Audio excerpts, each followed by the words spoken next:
Donalte no chime, nano toka Samuel Torres, ni Mexica, Iwan, ni Nawa. Greetings, relatives. My name is Samuel Torres. I'm Mexica and Nawa, and I serve as the Deputy Chief Executive Officer for the National Native American Boarding School Healing Coalition.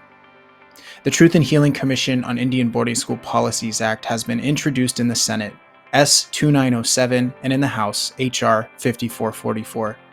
Senator Elizabeth Warren is co-sponsor with 24 senators, and in the House, Congresswoman Sharice Davids and Congressman Tom Cole are co-sponsors along with 70 House members.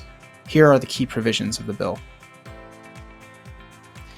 Key provisions of the bill are to examine the location of children, document ongoing impacts from boarding schools, locating church and government records, and to hold culturally appropriate public hearings to collect testimony from survivors and descendants. The bill will gather institutional knowledge from subject matter experts, and findings will be shared publicly with a final report with a list of recommendations for justice and healing to be produced.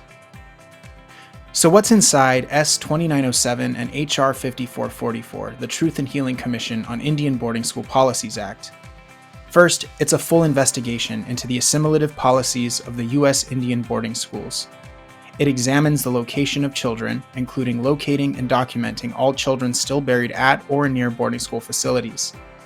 It documents ongoing impacts from boarding schools by compiling evidence of the ongoing effects of intergenerational trauma in American Indian, Alaska Native, and Native Hawaiian communities and nations, and how assimilative policies were meant to destroy Native languages and cultures.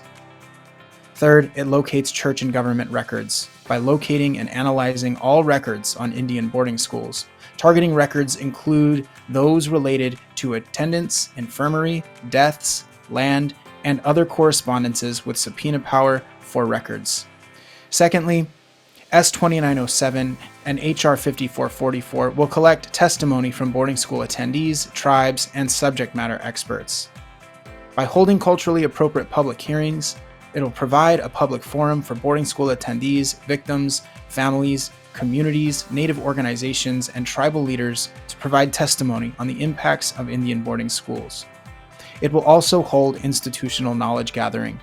Testimony will be taken from those who have documents and institutional knowledge related to Indian boarding school policies, including, but not limited to, testimony from churches, the federal government, state and local governments, individuals, and organizations. Thirdly, the Truth and Healing Commission on Indian Boarding School Policies Act, S.2907, H.R. 5444, will create and distribute commission findings and recommendations. It will share findings publicly, requiring a final report on findings and recommendations to be shared with the public and the U.S. government within 5 years. And it will also provide recommendations, requiring those lists of recommendations for legislation and administrative actions to address the impacts of federal Indian boarding school policies, expanding upon pre-established goals, such as investing in restoration of culture and language and establishing trauma-informed resources.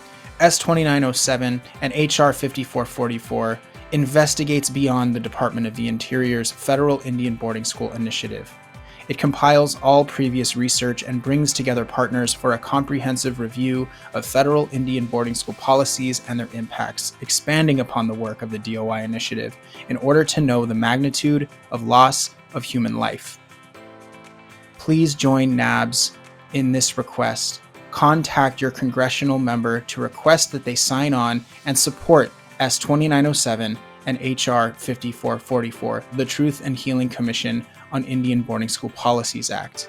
To learn more, visit boardingschoolhealing.org/truthcommission. Laso kamati welmiak.